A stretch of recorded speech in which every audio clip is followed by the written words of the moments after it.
Hello, welcome back to our channel, Learning the Holy Bible Together. I couldn't wait until Monday. I just wanted to read because I want to find out about God's promise and his victory. I mean, don't you guys want to find out? All right, so as we stated, we're on 7 and 8. And I hope you're still having a great day. I've just been, busy cleaning and doing all that fun stuff. All right, so let's go ahead and jump on in and find out what God's victory is. Ready or not, here I go. All right, so Judges 7. Then Jerubbaal, who is Gideon, and all the people that were with him, rose up early and pitched beside the well of Harod, so that the host of the Midianites were on the north side of them, by the hill of Moreh in the valley. And the Lord said unto Gideon, the people that are with thee are too many for me to give the Midianites into their hands, lest Israel vaunt. Vaunt means to speak highly or to praise themselves. So that's what vaunt, V as in Victor, A-U-N-T. So it means to speak highly, to praise someone. So least Israel praises highly themselves against me, saying, mine own hand hath saved me. Now therefore go to proclaim in the ears of the people, saying, whosoever is fearful and afraid, let him return and depart early from Mount Gilead. And there returned to the people 22,000, and there remained 10,000. And the Lord said unto Gideon, the people are yet too many. Bring them down unto the water, and I will try them for thee there. And it shall be that of whom I say unto thee, this shall go with thee, the same shall go with thee, and all whomsoever I say unto thee, this shall not go with thee, the same shall not go. So he brought down the people unto the water, and the Lord said unto Gideon, every one that lappeth of the water with his tongue, as a dog lappeth, him shall thou set by himself. Likewise, every one that boweth down upon his knees to drink. And the number of them that lapped, putting their hand to their mouth, were 300 men. But all the rest of the people bowed down upon their knees to drink water. And the Lord said unto Gideon, by the 300 men that lapped will I save you, and deliver the Midianites into thine hand, and let all the other people go, every man unto his place. So the people took victuals, which is, supply. It's another way of saying they took their supplies in their hand and their trumpet. And he sent all the rest of the Israel, every man unto his tent, and retained those 300 men. And the host of Midian was beneath him in the valley. And it came to pass the same night that the Lord said unto him, arise, get thee down into the host, for I have delivered it into thine hand. But if thou fear to go down, go thou with Pharaoh, thy servant, down to the host, and thou shalt hear what they say, and afterward shall thy hands be strengthened to go down into the host. Then went he down with Pharaoh his servant unto outside of the armed men that were in the host. And the Midianites and the Amalekites and all the children of the east lay along the valley like grasshoppers for multitude. and their camels were without number, as the sand by the seaside for multitude. And when Gideon was come, behold, there was a man that told a dream unto his fellow, and said, Behold, I dreamed a dream, and lo, a cake of barley bread tumbled into the host of Midian, and came unto a tent, and smote it, and that it fell, and overturned it, that the tent lay along. And his fellow answered and said, This is nothing else save the sword of Gideon, the son of Joash, a man of Israel. For into his hand hath God delivered Midian and all the host. And it was so, when Gideon heard the telling of the dream and the interpretation thereof, that he worshipped and returned into the host of Israel, and said, Arise, for the Lord hath delivered into your hand the most of Midian. And he divided the 300 men into 3 companies. So if he divided it into 3 companies, probably 100 men per company. And he put a trumpet in every man's hand with empty pitchers and lamps within the pitchers. And he said unto them, Look on me, and do likewise. And behold, when I come to the outside of the camp, it shall be that as I do, so shall ye do. It's kind of like Simon Says. When I blow with the trumpet, I and all that are with me, then blow ye the trumpets also on every side of all the camp, and say, The sword of the Lord and of Gideon. So Gideon and the 100 men that were with him came into the outside of the camp in the beginning of the middle watch, and they had but newly set the watch, and they blew the trumpets and brake the pitchers that were in their hands. And the 3 companies blew the trumpets and brake the pitchers, and held the lamps in their left hands and the trumpets in their right hands to blow withal. And they cried, The sword of the Lord and of Gideon. And they stood every man in his place round about the camp, and all the host ran and cried and fled. And the 300 blew the trumpets, and the Lord set every man's sword against his fellow, even throughout all the host. And the host fled to Beth-shittah in Zererath, and to border of Abel Maholah unto Tebeth. And the men of Israel gathered themselves together out of Naphtali, and out of Asher, and out of the Manasseh, and pursued after the Midianites. And Gideon sent messengers throughout all Mount Ephraim, saying, Come down against the Midianites, and take before them the waters unto Bethbarah and Jordan.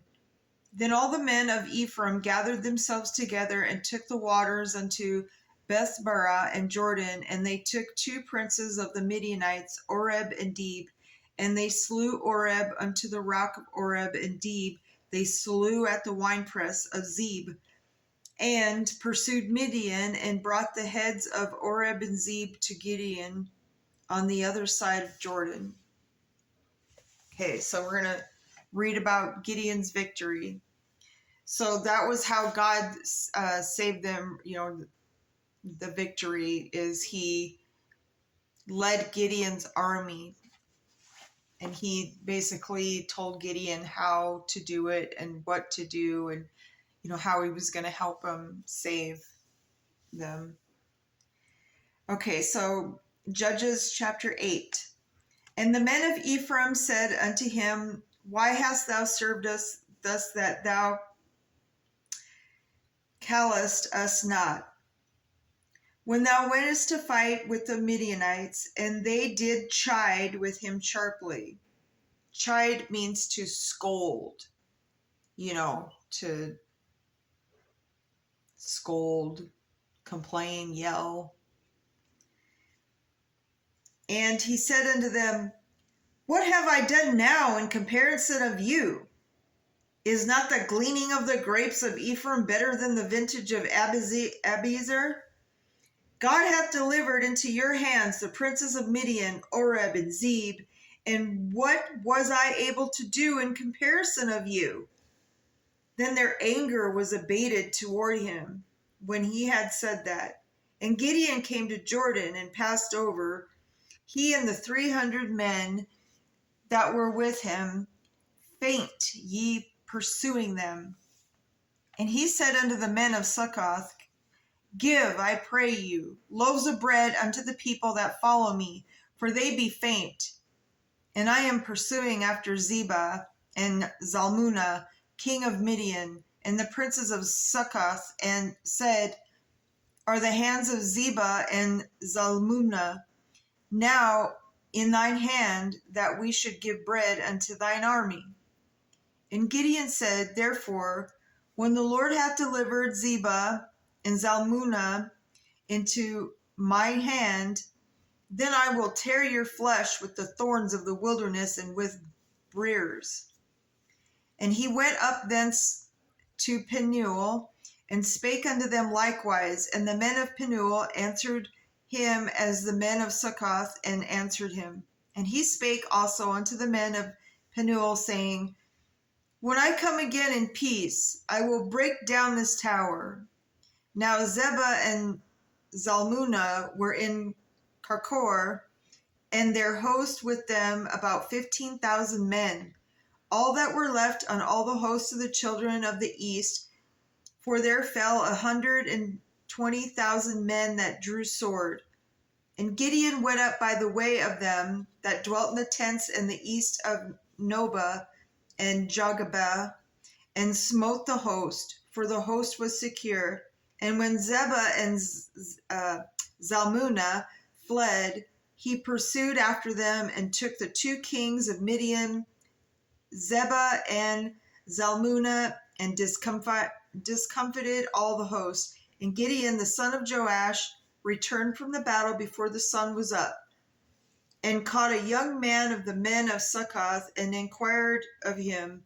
And he described unto him the princes of the Succoth and elders thereof, even 70 men.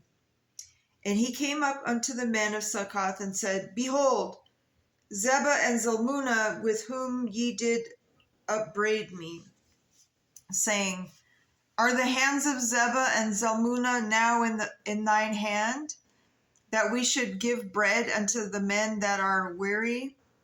And he took the elders of the city and the thorns of the wilderness of the briers, and with them he taught the men of Succoth. And he beat down the tower of Penuel, and slew the men of the city. Then said he unto Zebah and Zalmunna, What manner of men were they whom ye slew at Tabor? And they answered, As thou art, so were they, each one resembled the children of a king. And he said, They were my brethren, even the sons of my mother, as the Lord liveth. If ye had saved them alive, I would not slay you. And he said unto Jether, his firstborn, Up and slay them. But the youth drew not his sword, for he feared, because he was yet a youth. Then Zebah and Zalmunna said, Rise thou, and fall upon us, for as the man is, so is his strength. And Gideon arose and slew Zebah and Zalmunna, and took away the ornaments that were on their camels' necks. Then the men of Israel said unto Gideon, Rule thou over us, both thou and thy son, and thy son's sons also, for thou hast delivered us from the hand of Midian. And Gideon said unto them, I will not rule over you, neither shall my son rule over you. The Lord shall rule over you. And Gideon said unto them, I would desire a request of you, that ye would give me every man the earrings of his prey. For they had golden earrings, because they were Ishmaelites. And they answered, We will willingly give them. And they spread a garment and did cast therein every man the earrings of his prey. And the weight of the golden earrings that he requested was 1,700 shekels of gold, besides ornaments and collars and purple raiment that was on the kings of Midian, and beside the chains that were about their camels' necks. And Gideon made an ephod thereof and put it in the city, even in Ophrah, and all Israel went thither a whoring after it, which thing became a snare unto Gideon and to his house. Thus was Midian subdued before the children of Israel, so that they lifted up their heads no more. And the country was in quietness 40 years in the days of Gideon. Seems like there's a pattern. Seems like every 40 years, you know, every 40 years, God calls upon that special person that has God's heart, and he talks to them and says, hey, I need you to do this. I need you to save the people. And this is how he's going to do it. This is how I'm going to help you. And so that person, wants to make sure that it's really God that's, that it's really God. So like they always challenge him. If you're really God, do this for me. And then God does it, and then he's like, okay, I shall do, that to save the people. It just kind of seems like every 40 years, like feels like now, And so, yes, God uses us to get things done. Okay, and Jerubbaal, the son of Joash, remember that's Gideon, and dwelt in his own house. And Gideon had 70 sons. Wow, he had a big family. He had and 10 sons of his body begotten, for he had many wives. And his concubine that was in Shechem, she also bare him a son, whose name he called Abimelech. And Gideon the son of Joash died in a good old age, and was buried in the sepulchre of Joash his father in Ophrah of the Abiezrites. And it came to pass, as soon as Gideon was dead, that the children of Israel turned again and went a whoring after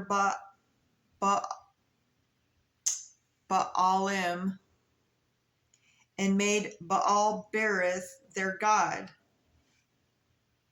So they worshipped another demon. So even though Gideon tore down the other one, they made a new one. See a pattern there? Anyone? And the children of Israel remembered not the Lord their God, one and only God, who had delivered them out of the hands of all their enemies on every side. Neither showed they kindness to the house of Jerubbaal, namely Gideon, according to all the goodness which he had showed unto Israel.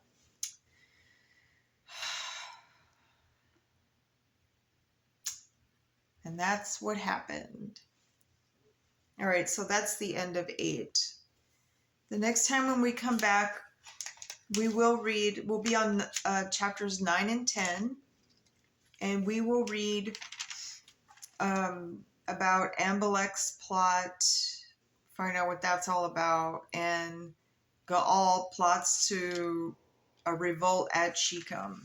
So, of course, more war, more destruction, more, more. It's got to end. I mean, it's a cycle. It just keeps going. People keep, they think the evil is they think evil is the way to go. It's not. We only fear Heavenly Father. He's the one that brought us life, and he can take it all away. And the evil, they just use people. I pray that people know that the evil turns on them,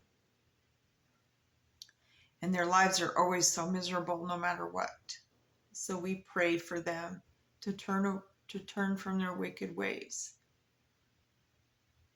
And so on that note, my brothers and sisters, remember to always put God first. He does patiently wait for us to come to him. And he does answer our prayers when the time is right. And I pray for each and every one of you.